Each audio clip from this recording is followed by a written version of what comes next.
오늘 말씀은 시편 119편 25절부터 40절까지입니다. 시편 119편 25절부터 40절까지입니다. 구약성경 891페이지입니다. 구약성경 891페이지에 있습니다.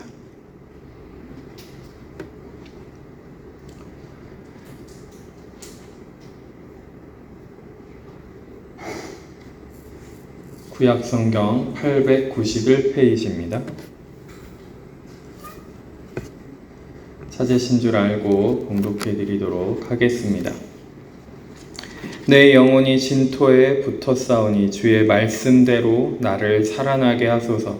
내가 나의 행위를 아뢰매 주께서 내게 응답하셨사오니 주의 율례들을 내게 가르치소서. 나에게 주의 법도들의 길을 깨닫게 하여 주소서. 그리하시면 내가 주의 기이한 일들을 작은 소리로 읊조리리이다.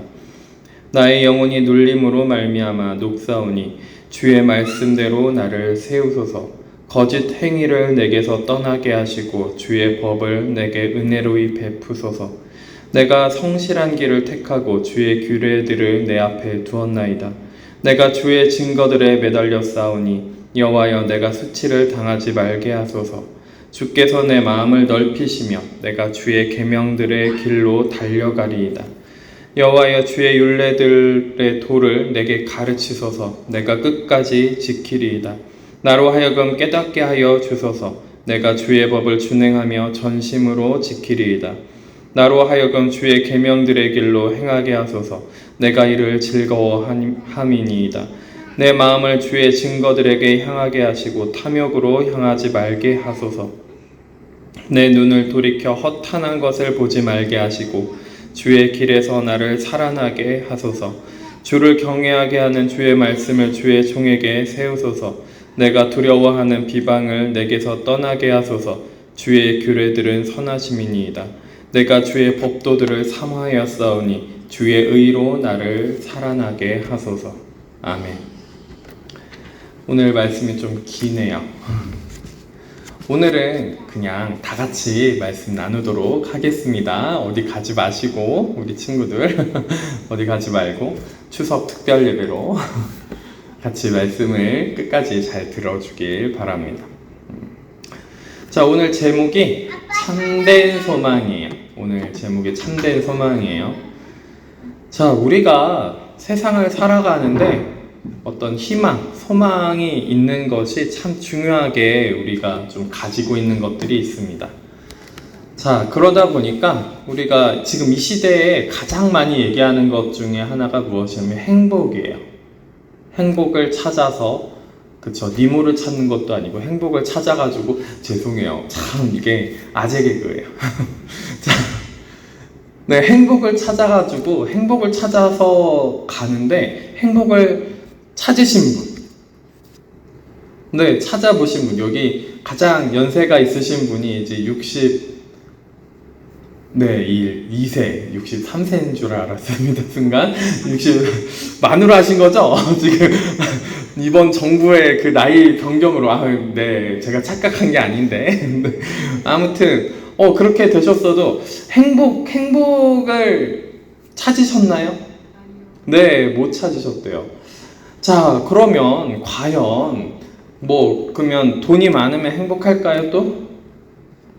어떤 분들은 또 우스갯소리로 돈이 많으면 좀 다른 사람보단 조금 더 그래도 행복한 것 같다라고 얘기는 하는 것 같아요. 근데 돈을 많이 벌려면 어떻게 해야 될까요? 그만큼 바빠야 돼요.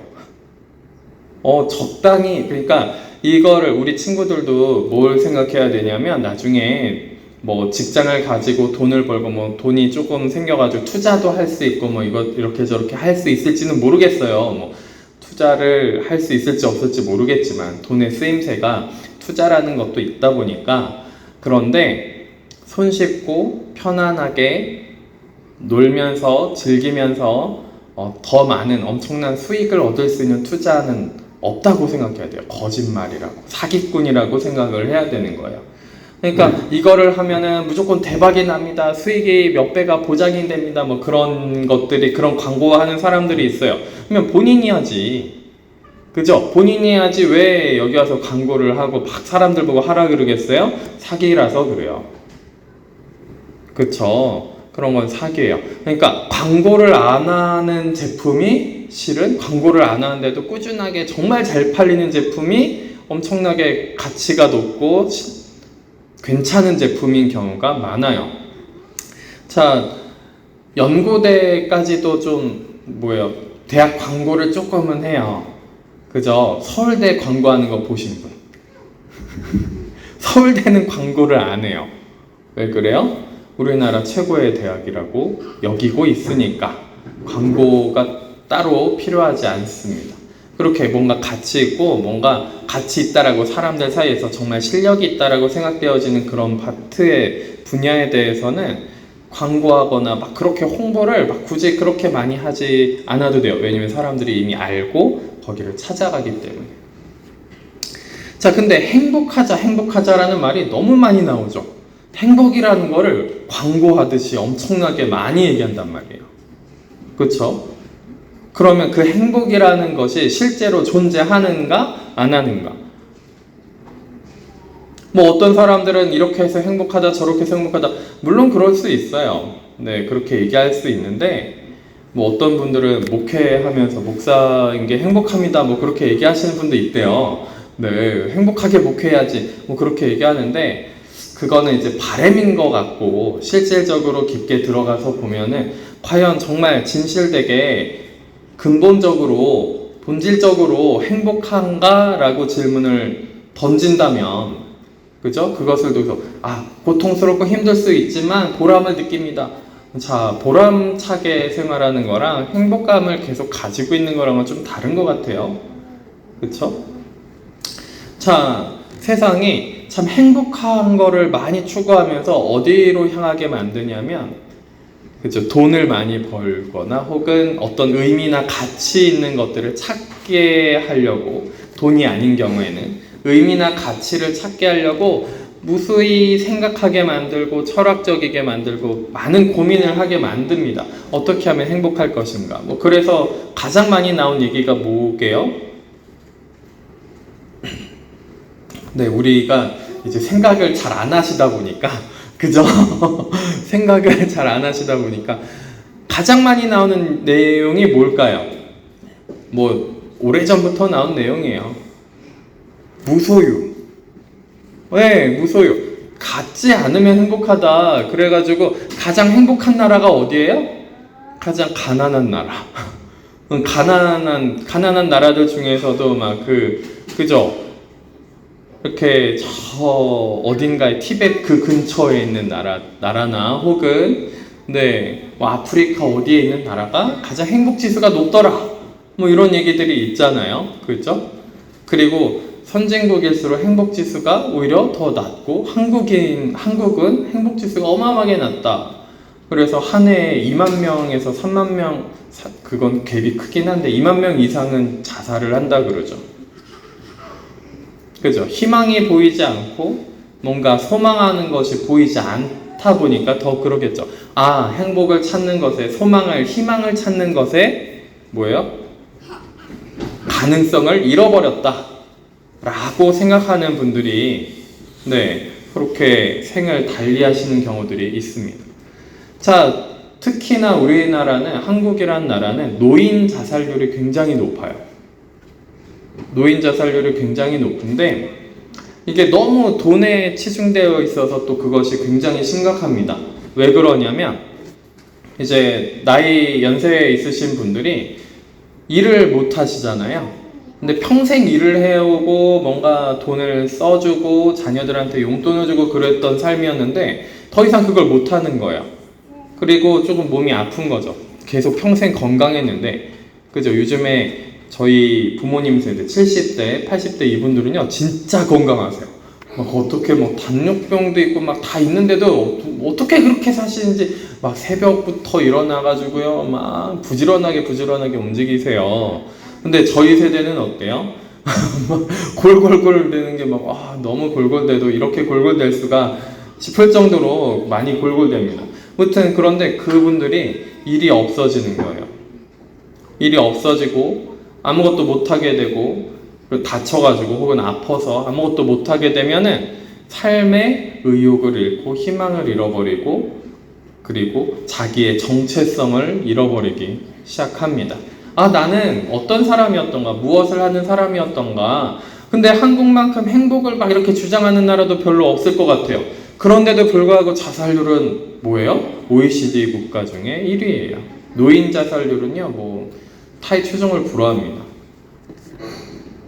행복하자고 얘기하면서 무소유, 갖지 않아도 됩니다. 갖지 않아 봤더니 더 그 세대들이 어떻게 하죠? 더 많은 희망을 잃어버리기 시작했다라는 거예요. 자, 왜 이런 사태가 벌어졌을까요? 무소유를 아무리 주장하고, 무소유 불교에서 그죠? 스님이 한 스님께서 쓰셨죠. 저도 그 책을 여러 번, 네, 그쵸, 법정 스님 여러 번 읽었긴 했는데, 근데 그분이 그 무소유 책을 마태복음 5장을 읽고 쓰신 거예요. 네, 마태복음 5장을. 근데 마태복음 5장이 정확하게는 무소유를 이야기하고 있진 않은데, 거기서 그런 깨달음을 얻어가지고 내가 소유하지 않을수록 행복하다. 내가 가진 것이 없고 욕심을 부리지 않을수록 행복하다. 이렇게 이야기를 하고 있단 말이죠. 지금 이 세대, 이 한국이란 나라에서 그런 이야기들을 굉장히 많이 하고 있습니다. 갖지 않고 적게 가지려고 할수록, 탐욕을 줄일수록, 내가 갖지 않으려고 할수록 더 행복하다. 그런데 또 반대로 그럼에도 불구하고 그 탐욕이라는 것이, 가지려고 하는 것이, 이것이 놔지냔 말이에요. 그쵸? 안 놔지거든요. 어떻게든 좀 뭔가 우리 자녀들은 좀 더 실력을 기르고 뭔가 더 공부를 많이 해서 학군지 가가지고 뭐 더 공부를 더 엘리트처럼 잘해가지고 뭔가 더 많은 걸 가졌으면 좋겠고, 그쵸? 근데 그런 바람들이 있지만 다음 생에 하셔야 되나요? 농담이에요. 다음 생에 없죠? 네. 우리가 그런 행복을 찾는다라고 하면서 소망을 찾는다고, 희망을 찾는다고 하면서 전혀 어떤 것도 찾을 수 없고 답답하기만 하고, 답답하니까 뭐예요? 무료하고 이 무기력하고 답답하니까 뭐 하고 있어요? 밤새도록 핸드폰 들여다보고 있고, 그죠? 그냥 시간을 때우는, 그냥 시간을 어떻게든 보내보려고 하는, 마지못해서 살고 있는 그런 현상들이 우리 가운데 굉장히 많이 두드러지게 나타난다라는 거예요. 이게 뭔가 목적지라도, 삶의 목적지라도 정확하게 딱 보이면 좋겠는데 삶의 목적지가 뭐가 보이는 것 같지도 않아요. 그죠? 우리나라, 한국이라는 나라가 굉장히 과도기적인 상태에 있습니다. 과도기, 무슨 말인지 이해돼요? 아, 네. 과도기적인 상태에 있어요. 그래서 나이 많으신, 연세 있으신 분들은 굉장히 옛날 분들이고, 지금 젊은 10대, 20대 초반 막 이런 아이들은 어떻습니까? 완전히 다른 세대를 살고 있죠. 같은 시대를 살고 있는데 한 5세대가 같이 사는 듯한, 그쵸? 유럽이나 다른 나라들은 한 200년에서 400년에 걸쳐서 변화를 겪은 그런 내용이 한국에서는 한 세대 안에서 대략 한 5, 60년, 70년 안에 그 400년 정도가 압축돼서 그런 현상들이 일어나고 있어서 굉장히 혼란스럽고 굉장히 유행에 민감하고요. 굉장히 빠르고요. 그죠? 빨리빨리. 네, 굉장히 빨라서 이렇게까지 빠를 수 있을까 싶을 정도로 시대가 급변하게 돌아가고 있는 것을 우리가 볼 수 있습니다. 그러다 보니까 한국인들 사이에서는 어떤 인식이 좀 있냐면요, 뒤처지면 끝난다 라는 인식이 좀 있는 것 같아요. 유행에 뒤처지면 안 되고요. 이 시대에 한국이 정말 빠르기 때문에, 그죠? 전 세계적으로 문화 콘텐츠를 이끄는 나라가 돼버리기도 했잖아요. 그쵸? 그거를 예견하신 분이 옛날에도 있었어요. 누구였게요?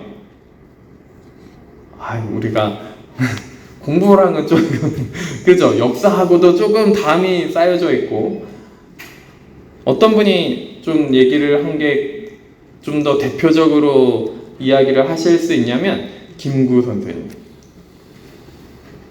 이 나라가 한꺼번에 이제 남북으로 갈라지지 않고 문화적으로 꽃을 피우기를 바라는 그런 글을 쓴 게 있어요.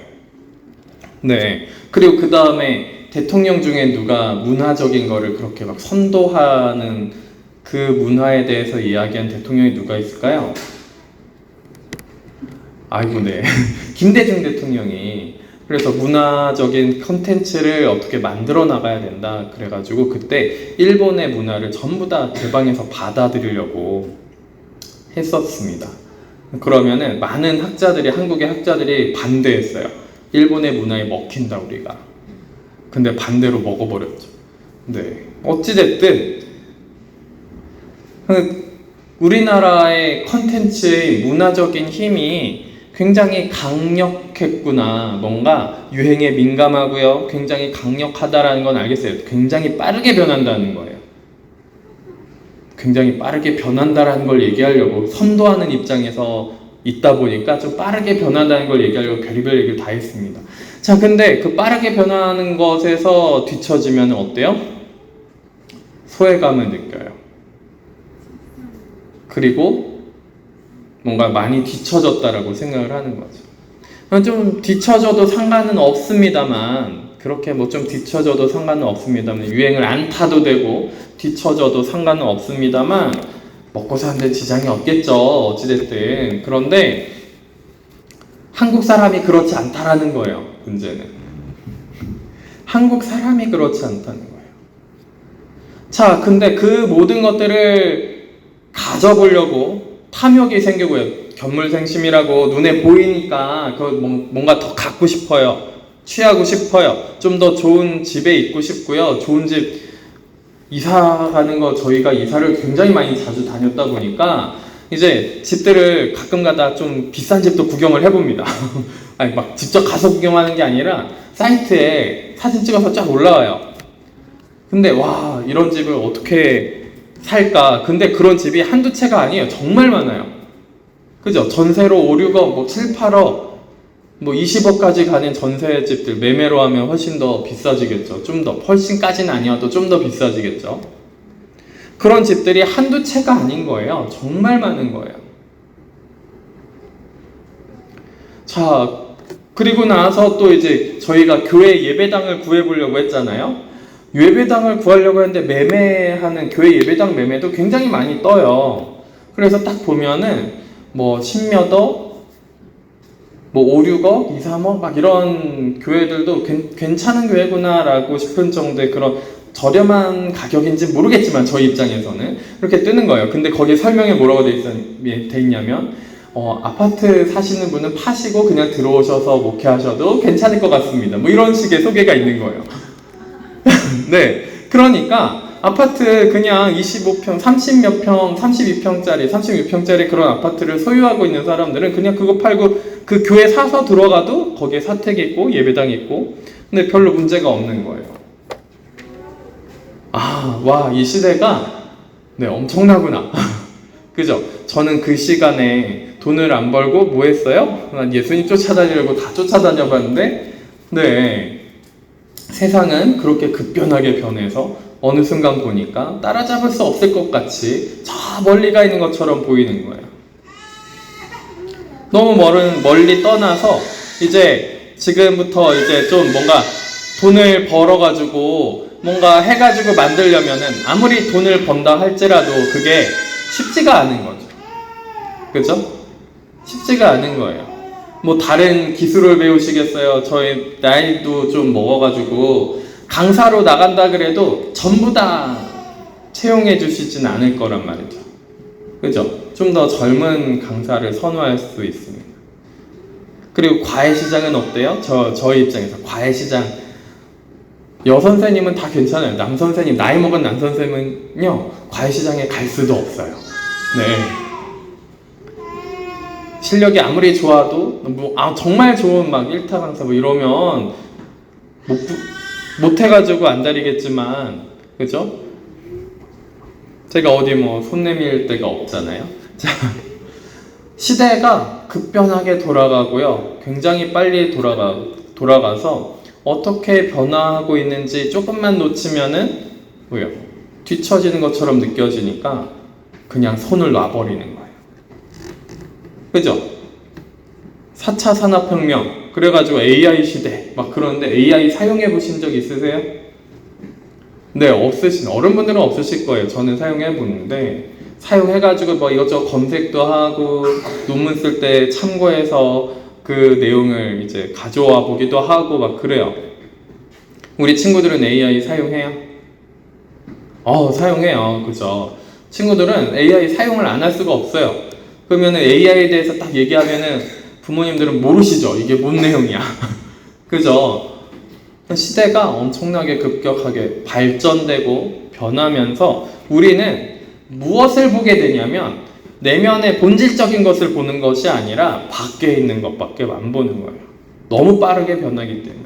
참된 소망, 참된 희망, 뭐 행복, 뭔가를 행복이라고 말은 하지만 정말 그 무언가가 나의 영혼을 만족시키고 나의 마음을 만족시키는 그 무언가가 있다면 이것이 무엇일까?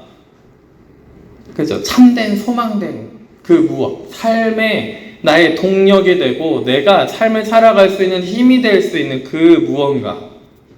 그쵸? 추석을 맞이해서도요. 그죠? 원래 추석이 왜 추석을 지내죠? 명절로? 추수하잖아요. 그쵸? 추수해가지고 이때 가장 평화로운 풍요로운 시간이죠. 풍요로운 시간이고 먹을 것이 많아지는 시간이에요. 원래는 우리는 항상 먹을 것이 많아서 과부하되어 있어서 병이 많이 생기지만 예전에는 어때요? 이때 가장 먹을 것이 많고 풍족했던 시간이기 때문에 그죠? 추수하면서 같이 가족들이랑 모여가지고 그것을 감사하고 같이 즐기던 그런 문화 가운데 있었습니다. 자, 그러니까 이 시간만은 좀 행복했던 것 같아요. 뭔가 풍요롭고 마음껏 좀 먹고 그죠? 굶는 시간도 있을 수 있었는데 그런 게 추석이었죠. 그런 것도 전부 다 지금 생각해보면 어떻습니까? 지금은 뭐 이렇게까지 얘기하시죠. 놀러 가시는 분들이 더 복받은 거다. 뭐 그죠? 그런데 전부 다 그 모든 것들은 정말 내면적이고 본질적인 소망이나 행복이나 뭔가 정말 내 영혼과 마음을 만족시켜주는, 육체적으로는 좀 만족시켜주는 추석을 지낼 수 있을지 모르겠지만 지금 이 시대는 너무 급박하게 변해가지고 육체적으로 눈에 보이는 것들 그죠? 그것들로 만족시킬지 모르겠지만 정말 내 내면의 깊은 영혼의 마음에 만족시켜지는 그 무언가가 없단 말이죠. 없으니까 더욱더 어떻게 됩니까? 그 거치로 있는 그 모든 것들을 내가 해보려고 하면 할수록 어때요? 공허한 거예요. 삶의 원동력을 잃어버리는 거죠. 그러니까 거칠애로 그것이 행복이고 거칠애로 그 내가 하는 일, 내가 무언가 움직이는 것들 내가 나는 이런 사람이구나. 나는 이런 사람으로서 쓸모가 있어. 나는 이렇게 이런 일들을 하는 사람이야. 라는 것들로 살아가면서 그 거칠애, 겉으로 보이는 그 것들로 말미암아서 나의 정체성을 삼고 나의 근본을 삼고 나의 마음의 안위와 만족을 거기서 찾았을 때 우리는 그 일을 잃어버렸을 때 내가 하는 나의 역할을 잃어버렸을 때 우리는 뭐 하게 되는 거예요? 삶의 원동력과 소망을 전부 다 잃어버리게 되는 거예요.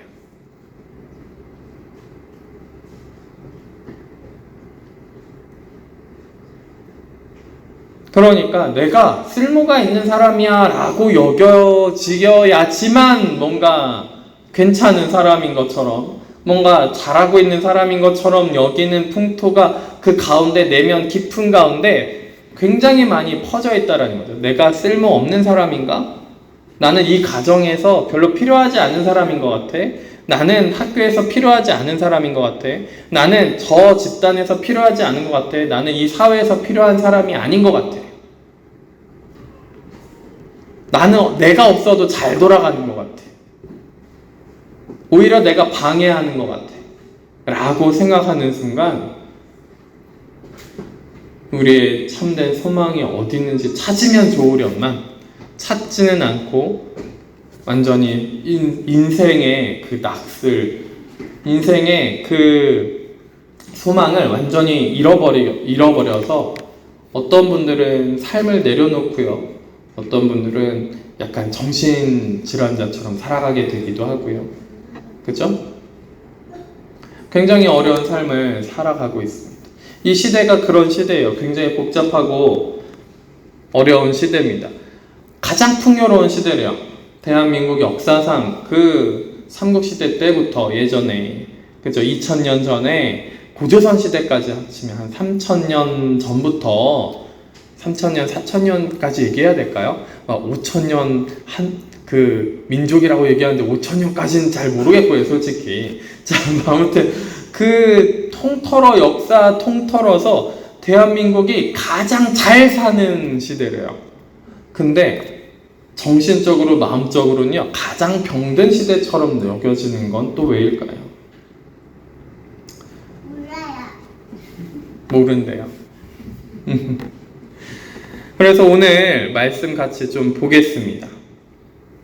25절에 내 영혼이 진토에 붙었사오니, 내 영혼이 어디에 붙었다고요? 진토에 붙었대요. 땅바닥에 붙어가지고 일어나질 못한대요. 자, 약간 농담을 섞어서 한마디 그냥 우스갯소리 한번 하면요, 여러분 수학을 할 때 식은 늘 누워있대요. 식은 누워있대요. 식은 왜냐면 세워야 된대요. 그래서 네, 식을 세우시오. 네.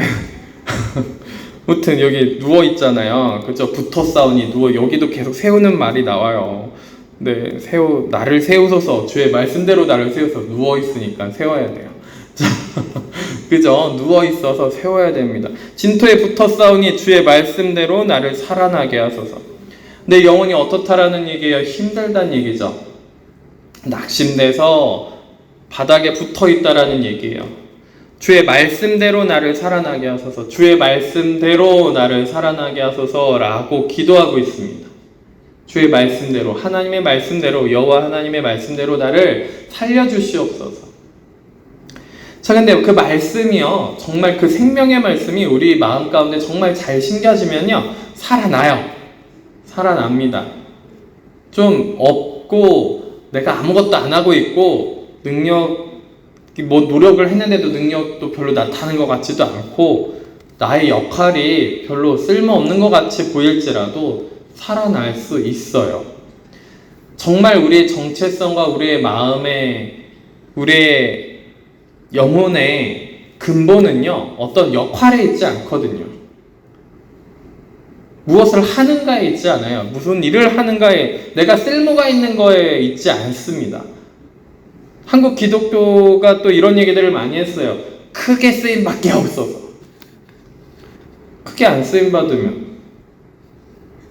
큰 일을 안 하면, 작은 일도 안 하면, 그러면 나는 아무것도 아닌 거예요? 아니겠죠. 주의 말씀대로 나를 살아나게 하소서. 이 누구예요? 저자가 다윗이죠? 네. 말씀대로, 그 나의 정체성을 어디에 두는 거예요? 말씀에 두는 거예요. 하나님의 살아있는 말씀에 나의 정체성을 두는 겁니다.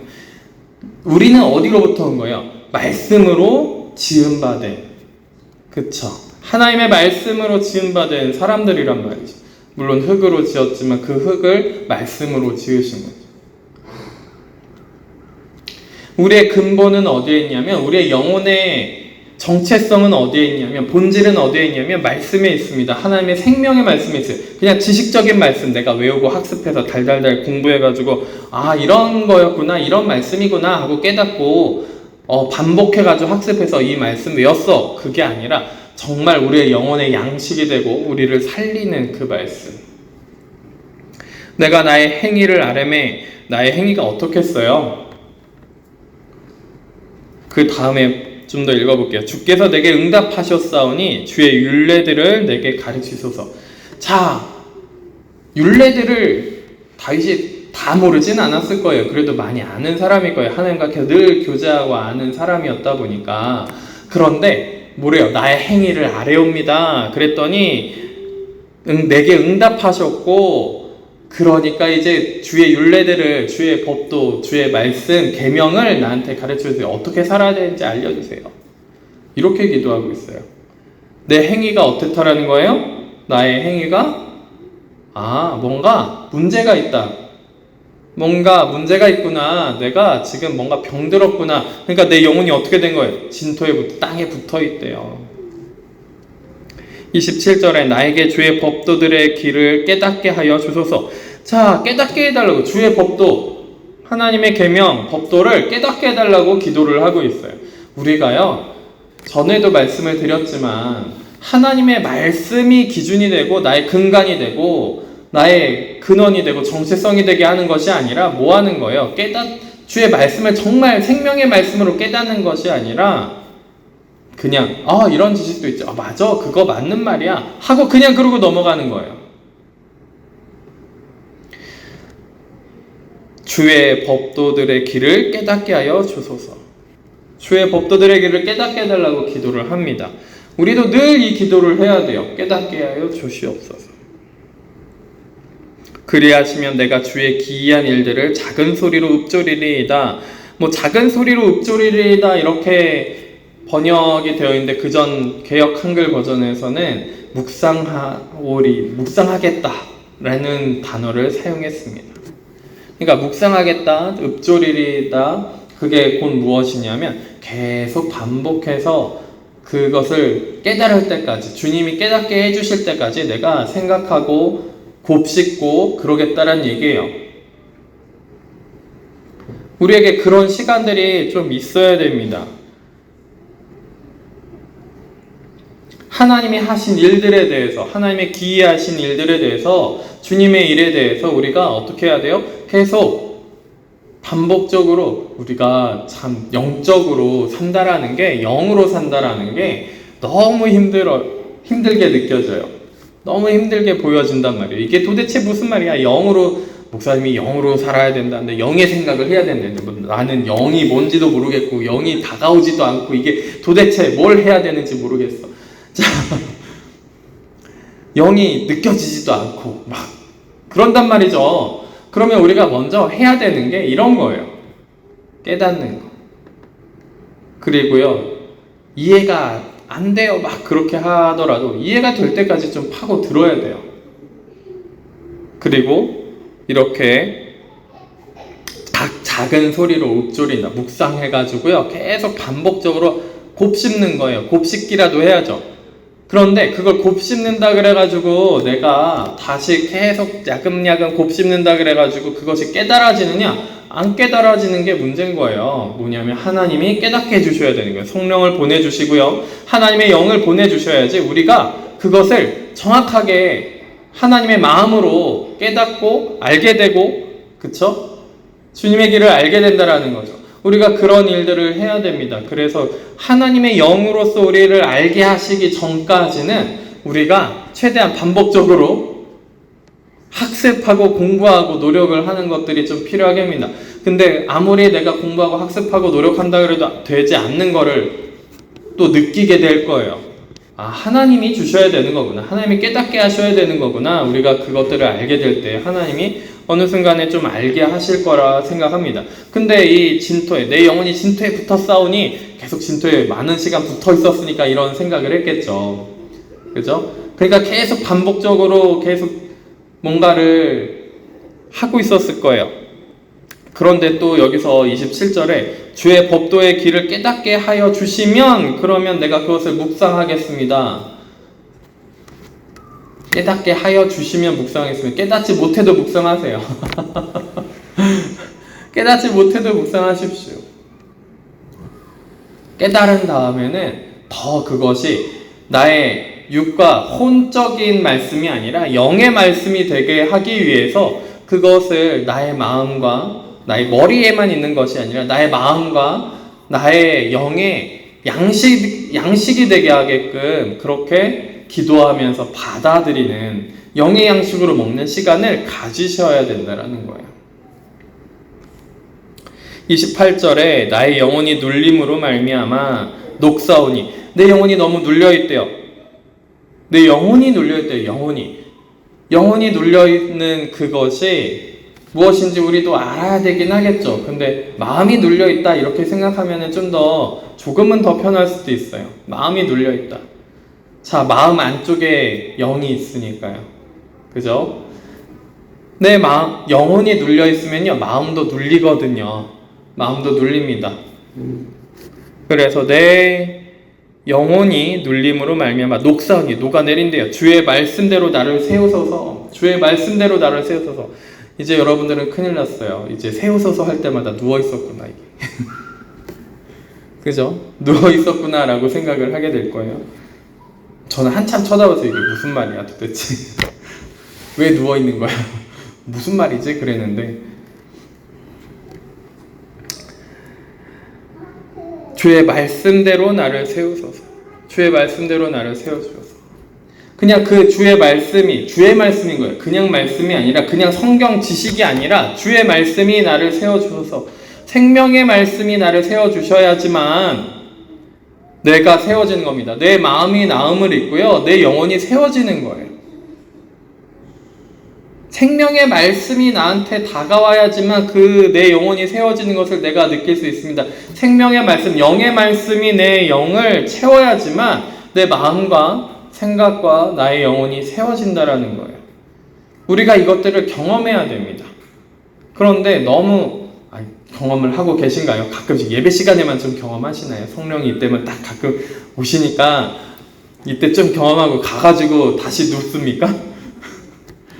다시 누워요. 영혼이 진토에 붙고, 그죠? 막 영혼이 녹아내려져 있고, 예배 시간이, 그래서 오늘 같이 예배당에서 모여서 예배를 드려야 됩니다.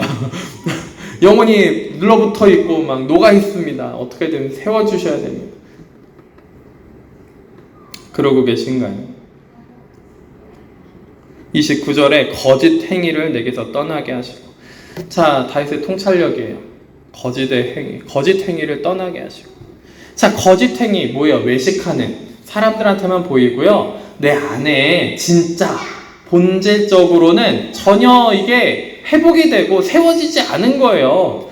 사람들한테는 회복이 되고 괜찮은 것처럼 보이고 있지만 실질적으로 본질적으로 내 영혼이요, 세워지지 않고 있으니까.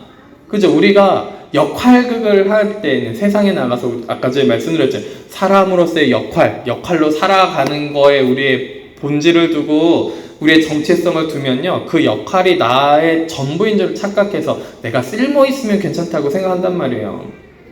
근데 그것 자체가 뭐가 되는 거예요? 거짓 행위라는 거예요. 사람들한테 보이려고 하는 거. 내 속은 텅텅 비어있고 혹은 오물천지인데 겉으로만 괜찮은 척, 뭐가 있는 척 거짓 행위로 사는데, 그것 또한 내가 그것에서 벗어나 보려고 했더니 벗어나지지 않더라는 거죠.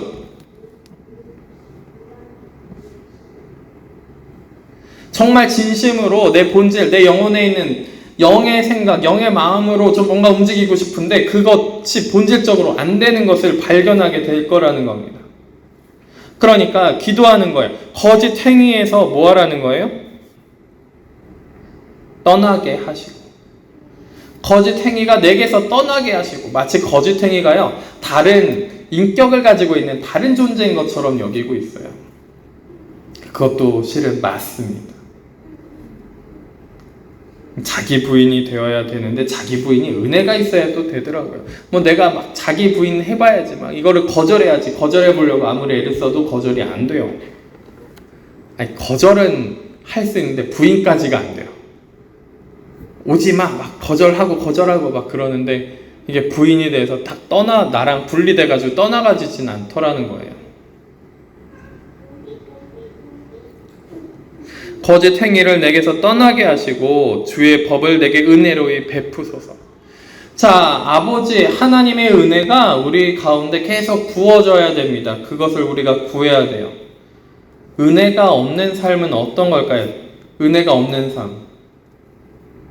어떤 삶을 살면 은혜가 없는 걸까요? 내가 다 할 수 있어. 내가 이뤄낼 수 있어. 나의 근본은 여기에 있어. 라고 생각하는 그 거짓행위가 나의 본질이 되고 내 영혼의 양식이 돼버리면요, 은혜가 없습니다. 그 안에는. 나의 행위가 거짓행위라는 것을 분명하게 인식하고 그 외식되고 거짓된 그 행위를 뭐 해야 되는 거예요? 하나님, 나의 행위가 이렇습니다 라고 하나님한테 얘기할 수 있어야 된다라는 거예요. 그쵸? 예배 시간에 와서 열심히 주무시는 우리 친구들 전혀 못 듣고 있어요. 그냥 두세요. 네, 그냥 두세요. 오늘 예배 말씀 다 들으라 그랬더니 잠을 잘 청하는 멋진 친구들이에요. 네, 괜찮습니다. 우리가 우리의 행위를 그대로 본질적으로 나의 행위와 뭐예요? 나의 행위는 어디서로부터 나오는 거예요? 나의 속에 있는 마음에서부터 나오는 거예요.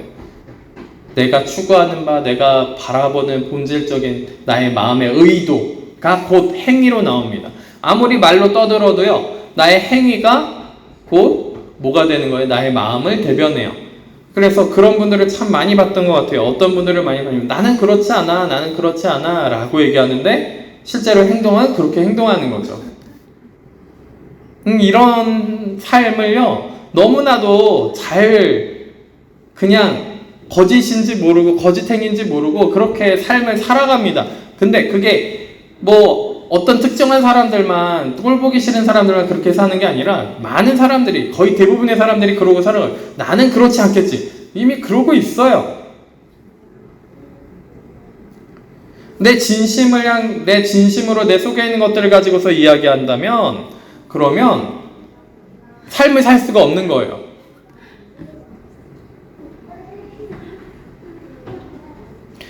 그래서 은혜로 삶을 살려면요, 은혜 가운데 있으려면요, 나의 행위를 주님 앞에 아뢰어야 되는 거죠. 그러니까 계속 뭐라고 하는 거예요? 나의 행위를 주께 아뢰었더니 26절에 주께서 내게 응답하셨고 그리고 나에게 그 율례를 가르치소서, 나를 깨닫게 하소서, 나에게 은혜를 베푸소서. 나의 거짓행위가 뭐예요? 그 거짓행위가 드러나는 것도 감사하게 은혜긴 하죠. 그런데 우리가 깨닫고 그 은혜로 깨달았을 때에는 무엇을 하셔야 되냐면 주님 앞에 가르침을 청해야 됩니다. 깨닫게 해달라고 해야 되고요, 가르쳐 달라고 해야 되고요, 은혜를 베풀어 달라고 기도를 하셔야 된다는 거예요. 내 안에 있는 본질적인 것이 주님과 함께하고 말씀을 의지하는 삶이 아니고 거짓행위라면 무엇을 하셔야 되냐면 주님을 구해야 되고 은혜를 구해야 되고 가르침을 구하고 깨닫기를 청해야 된다는 거예요. 근데 깨닫기를 청하지도 않고 은혜를 구하지도 않고 그냥 삶을 살면서 뭐 하는 거죠? 그냥 내가 원하는 대로, 내가 하고 싶은 대로, 내가 내 소망과 내 희망을 내가 정해버려요. 그러니 그것이 뭐가 되는 거예요? 참된 소망이 되기가 힘듭니다. 힘든 게 아니라 안 되는 거죠. 거짓이 돼버리는 거예요. 눈에 보이는 것만 찾기 때문에 그렇습니다.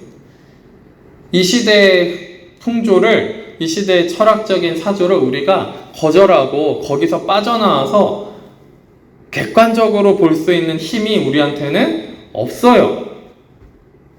이 대한민국 안에서의 그 흐름을요, 그냥 자연스럽게 가지고 있단 말이에요. 이 빠르게 변화하는. 여기서 벗어나고 싶다 할지라도 벗어나지기가 너무 어렵습니다. 어려운 게 아니라 불가능하죠. 근데 거기서 빠져나올 수 있는 방법이 하나 있어요. 이거예요. 거기에 참된 소망이 있습니다. 우리의 영에 참된 소망이 있습니다. 하나님의 그 생명의 말씀에 참된 소망이 있다는 거예요. 나의 행위를 주님께 아뢰고요, 나의 마음에 속에 있는 것들을 주님 앞에 아뢰고요, 깨닫게 해달라고 하고요, 나를 변화시켜 달라고 나를 새롭게 해달라고 하고 은혜를 베풀어 달라고 하셔야 된다라는 거예요. 기도하셔야 된다는 거예요. 구해야 됩니다. 지난주에 그 학교에서 기도회를 처음 시작을 했어요. 저보고 인도하래요. 자, 여기서 못하는 기도회를 거기서 학교에서 인도하고 있습니다. 월요일날 오전에 해가지고 막 목이 다 간 상태에서 하니까 제 목은 정상적이지 않긴 한데 무튼 그래요. 그럼에도 불구하고 늘 그런 자리에서는 어느 정도는 희생을 해야 된다고 생각을 하고 있기 때문에 지금도 마찬가지고 이 자리에서는 그렇게 하는 그 자리에서 이제 담당 교수님이 배정이 되셔가지고 루터 신학을 전공하신 교수님이세요. 그래서 그 교수님이 하는 얘기가 루터가 종교개혁을 할 때에 이제 종교개혁하고 나서 그 다음에 이야기한 것 중에 가장 인상 깊게 남은 요 부분 말씀 가지고 하신 부분이 있거든요. 저랑 말씀을 좀 다르게 전하셨지만 요 부분 가지고 사용을 하셨는데 이렇게 말씀을 하시는 거예요. 루터가 말하기를 참된 신학을 하는 것은 기도하지 않는 자는 신학을 할 수 없다.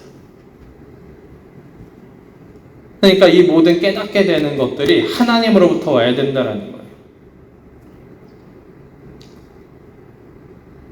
하나님으로부터 와야 된다는 거예요. 우리가 깨닫고 알게 되고 영의 양식, 정말 우리의 영혼이 신학을 한다고 해서 영혼이 살아나는 것 같지는 않은데 무튼 근데 정말 영혼이 살아나고 영혼이 세워지려면 하나님의 그 살아있는 말씀이 우리에게 깨우쳐져야 되고요. 그 영의 양식이 우리의 영을 살려야 됩니다. 우리의 영혼을 살려야 돼요. 그냥 이것이 지식적으로 겉핥기로 그냥 넘어가는 것이 아니라 정말 우리 마음 깊숙이 우리 영에 박혀서 정말 우리의 삶을 소생시키고요. 우리의 영혼을 소생시키고요. 우리의 정신을 새롭게 하고요. 우리의 마음을 바꾸는 그 말씀이 되셔야 된다는 거예요. 30절에 내가 성실한 길을 택하고 주의 규례들을 내 앞에 두었나이다. 성실하게 막 그렇게 길을 택하고 주의 규례들을 내 앞에 두고서 막 그렇게 삶을 살았대요. 그랬는데도 뭐 하는 거예요? 그랬는데도 내 영혼이 뭐 하는 거예요? 진토에 붙었고요. 내 영이 진토에 붙었고 내 영혼이 눌림을 받아서 녹고 있다는 거예요. 그렇게 고백을 하고 있다는 거죠.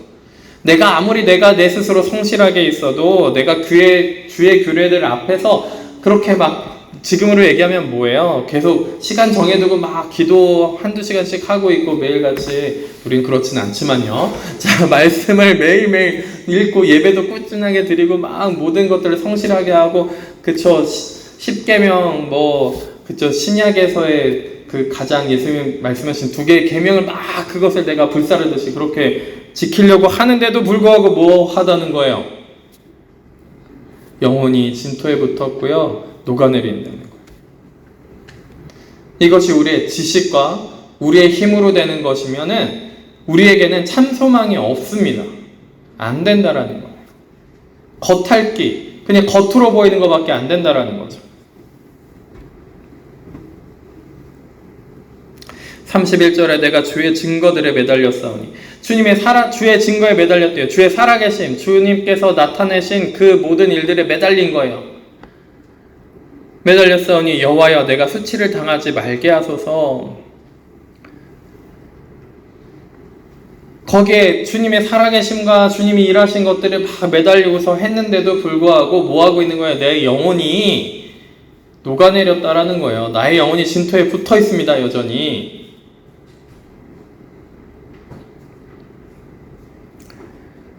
내가 주님을 그렇게 섬기려고 하고 주님 앞에 서려고 하고 주의 규례 앞에 있고 그렇게 행하려고 했는데도 불구하고 나는 수치를 당하는 것 같습니다. 사람들 앞에 많은 공격을 받고요. 수치를 당하고요. 하나님의 살아계심이 너에게 어디에 있느냐라는 식으로 공격을 받고요. 너의 하나님이 어디에 있는지 살아계신 그 하나님이 눈에 보이지 않는다 라면서 수치를 주는 거죠. 그래서 주의 증거들, 주의 살아계심, 하나님의 살아계심과 하나님의 나타내신 일들에 막 매달렸던 거예요.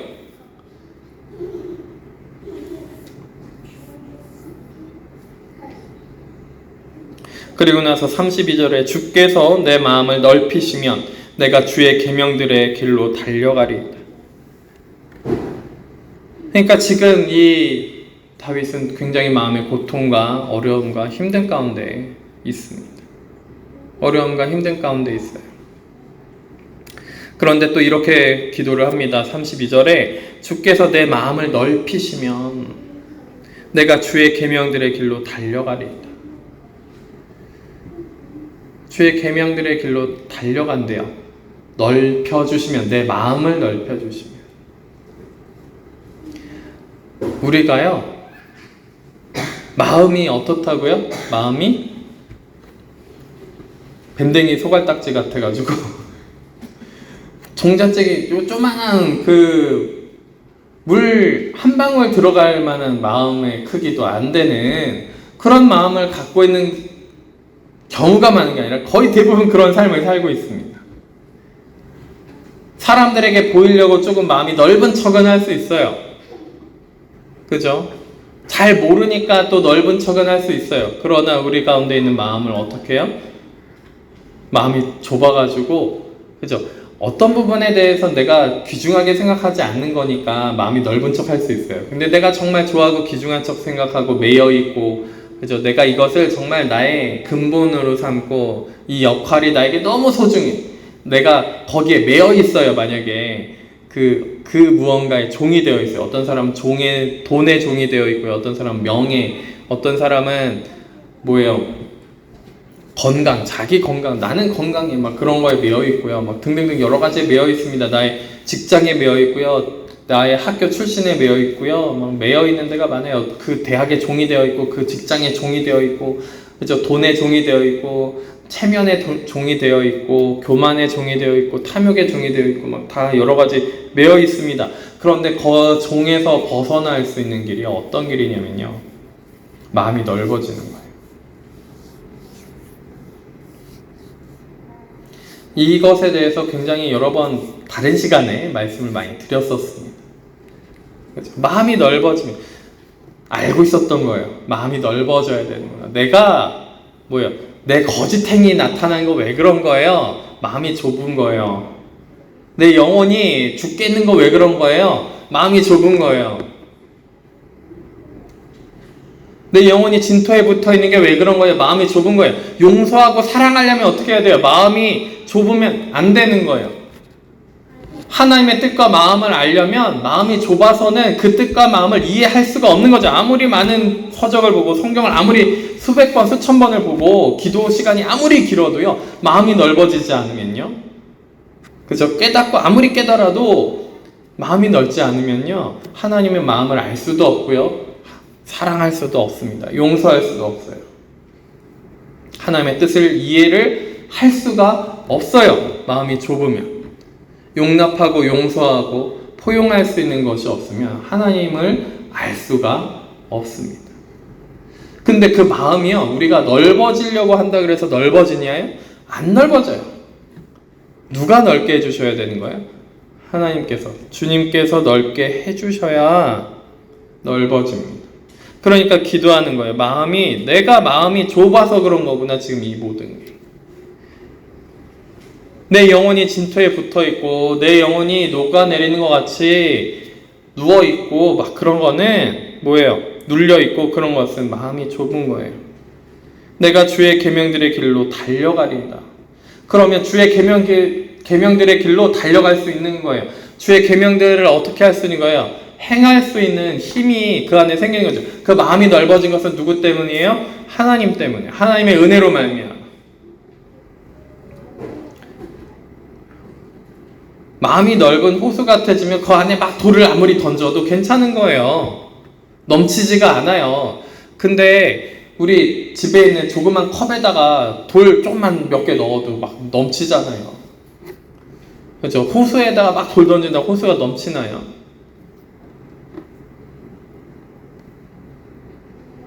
그러니까 우리가 상처받는다라고 하는 거의 대부분의 말들은요, 어디서 오냐면요, 마음이 좁아서 그래요. 마음이 좁아서 그렇습니다. 근데 그 마음이 좁은 거 어떻게 넓어진다고요? 기도하셔야 돼요. 하나님이 넓게 해주시지 않는 이상 우리가 타락한 인간이잖아요. 타락한 인간으로서 선악과의 영향력을 받고 있는 사람은 모든 매여있게 되어 있어요. 어딘가에 매여있어요. 피조물에 매여 있습니다.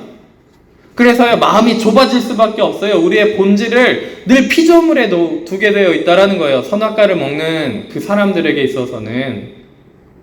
그러니까 좀생이 같은 좁은 마음을 가질 수밖에 없습니다. 우리의 근간이, 우리의 중심이, 우리의 본질이 하나님께 그 말씀에 있으셔야 되는데, 그 생명의 말씀에 있어야지 마음이 넓어지기 시작할 수 있는 그 하나님의 역사하심으로 그 은혜가 오고 생명의 말씀이 우리 가운데 오셔가지고 내가 마음이 넓어지는 그런 현상과 여러 가지 것들을 맛보고 알게 될 수 있는 시간이 생길 수 있겠지만, 그렇지 않고요, 내가 어딘가 다른 곳에 매여 있잖아요. 피조물에 매여 있잖아요. 선악과의 영향력 가운데 계속 살잖아요. 그러면 절대로 마음이 넓어질 수가 없어요. 막 학교에 매여 있고요, 성적에 매여 있고요, 직장에 매여 있고요, 돈에 매여 있고요. 사람들은 저기까지 저렇게 갔는데 저거 따라잡아야 돼. 우리 자녀도 따라잡아야 돼. 얼마나 매여 있는지 몰라요. 우리는 그 사람이 아닌데요. 그 사람들이 아닌데요. 하나님이 바라보시는 내가 따로 있는데, 하나님이 너도 저 사람처럼 따라가려고 이렇게 말씀하시던가요? 아니거든요. 너는 너다. 너는 너다. 한 명 한 명. 그죠? 80억 인구 한 명 한 명. 너는 너다. 너대로 내가 사랑한다. 그 사랑이 넘치고 풍성해서 그 사랑이신 하나님께서는 80억 명을 한 명 한 명 100%로 사랑하시고도 남아 돌아요. 그죠? 얼마나 크고 넓으시면. 그 하나님을 닮아간다는 것은요, 마음이 넓어지는 것에 있습니다. 커지는 것에 있어요. 마음이 커지고 넓어지고 깊어지는 것에 있습니다.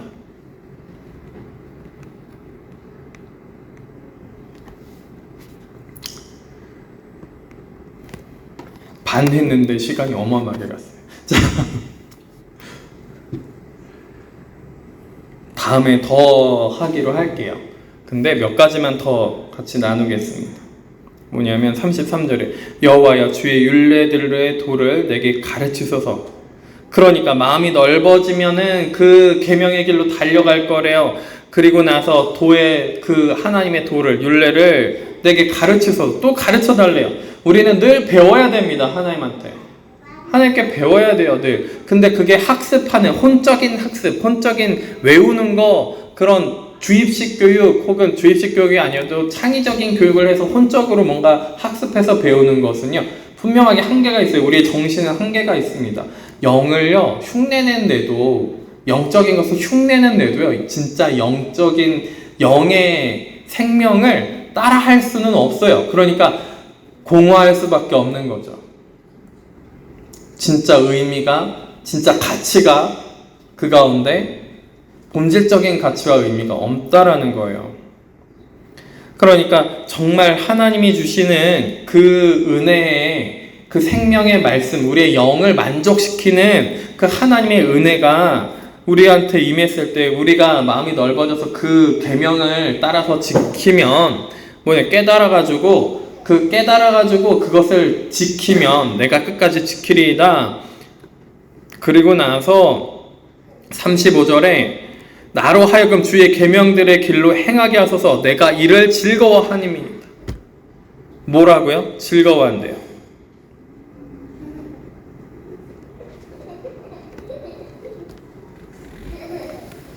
진짜 기쁨, 진짜 참된 소망, 우리의 삶에 있어서 우리가 정말 기쁘고 평안하고 소망이 될 수 있는 것은요, 하나님의 말씀과 그 계명을 지키는 것에 있다라는 것을 기억하셔야 됩니다. 근데 그 계명을 지키려면 우리는 반드시 기억하셔야 되는 게 마음이 넓어지는 것, 하나님께서 우리의 마음을 넓게 만드시는 것, 그거 외에는 우리가 다른 방도가 없다라는 거예요. 기도하셔야 됩니다. 마음이 넓어지게 해달라고 기도하셔야 돼요. 그래서 36절에 내 마음을 주의 증거들에게 향하게 하시고 탐욕으로 향하지 말게 하소서. 탐욕으로 향하게 말게 하시고 내 눈을 돌이켜 허탄한 것을 보지 말게 하시고 주의 길에서 나를 살아나게 하소서. 39절에는 내가 두려워하는 비방을 내게서 떠나가게 하소서. 막 사람들이 어느 정도 우리가 내 십자가를 져야 된다 얘기는 하지만 막 비방하는 말들, 나를 욕하는 말들을 들으면 어때요? 두렵고 힘들어요. 근데 이 두려워하는 비방에서 내가 떠나가게 하시고 그것을 감당할 수 있게끔 혹은 떠나가게 하시고 뭐 하는 거예요? 주의 규례들은 선하심이니이다 그러면서 주의 법도를 사모하여 하소니 그것으로 말미암아 주의 의, 하나님의 의로 말미암아 나를 살아나게 하소서. 이렇게 계속 기도하고 있습니다. 내가 그것을 가르쳐 주시면 끝까지 지키겠습니다 라고 또 하고 있는 거예요. 우리가 이런 자세가 필요합니다. 이런 자세가 필요해요. 하나님이 나에게 가르쳐 주시고 깨닫게 하신 것이 있습니까? 그것이 영의 양식이 돼서 내 영이 소생하는 것을 좀이라도 느꼈습니까? 그러면 그 규례를 지켜야 되는 거예요. 그 나의 법도 하나님께서 그 말씀을 통하여서 나에게 가르쳐 주신 그 길을 지켜야 되는 거예요. 하나님과 우리의 관계와 그리고 우리의 마음이 넓어지는 길이기 때문에 그렇습니다. 그 가운데 뭐가 있어요? 참된 즐거움, 참된 소망이 거기에 있습니다. 변하지 않고요. 바뀌지 않고요. 정말 우리에게 본질적으로 우리의 영혼을 살리게 하는 참된 소망이 그 안에 있습니다. 참된 소망이 그 안에 있어요. 이렇게 세상이 급변하는 그 속에 있는 그 무언가도 소망이 될 수가 없다라는 거예요. 물론 우리가 기술적으로 뭔가 세상을 살아가기 위해서 공부하고 학습하고 그것들을 활용하기 위해서 해야 되긴 하겠지만 우리가 거기에 매이면 안 됩니다. 매여서 그 주객이 전도돼가지고 걔네가 주인이 되고 내가 종이 되고 뭐 하는 거예요? 계속 선악과의 영향력 아래 사는 겁니다. 그래서 그 피조물보다요 우리가 어떻게 되어야 돼요? 커져야 돼요. 마음이 커져야 돼요. 내가 다스려야지. 이것에 영향을 받지 말아야지 한다고 영향을 안 받나요? 그거 신경 쓰면 신경 쓸수록 더 영향을 받아요. 그쵸? 마음이 커지면 돼요. 마음이 넓어지면 됩니다. 그러면 영향을 안 받을 수 있어요. 그리고 즐거워하고 기뻐할 수 있습니다. 참된 소망 가운데 삶을 살아갈 수 있는 거예요. 어떤 역할을 하지 않아도 돼요. 어떤 쓸모가 있지 않아도 된다는 거죠.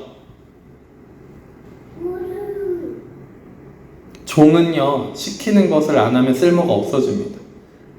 근데 하나님의 자녀는요, 일을 하지 않아도 하나님의 아버지의 유업을 잇는 것이 자녀예요. 그죠? 그리고 자녀는요, 하나님의 비밀도 같이, 아버지의 비밀도 유업으로 같이 받을 겁니다. 종은요, 하나님의 아버지의 의도를 알 수가 없어요. 큰 그림을 못 보는 거예요. 우리가 종된 자로서 음성 듣고 뭐 은사 있다고 막 이것저것 받고 종으로서 그냥 들리는 대로만 산다? 그것도 참 아이러니한 신앙생활이에요. 자녀로서 사셨으면 좋겠습니다. 하나님의 자녀로서 정말로 마음이 넓어진 종이면요, 그죠? 내가 한 일, 내가 들은 뭔가 깨달은 그것만 이거 안 하면 죽어. 그게 아니라 하나님의 정말 크고 넓으신 그 사랑 안에서, 그 은혜 안에서 자녀로서요, 아버지의 자녀로서 삶을 살아가는, 그래서 어디에 매여 있는 것이 아니라 하나님의 자녀로서, 천국 백성으로서 살아가는 우리 여러분들과 제가 되기를 예수님의 이름으로 축원합니다. 기도하시겠습니다.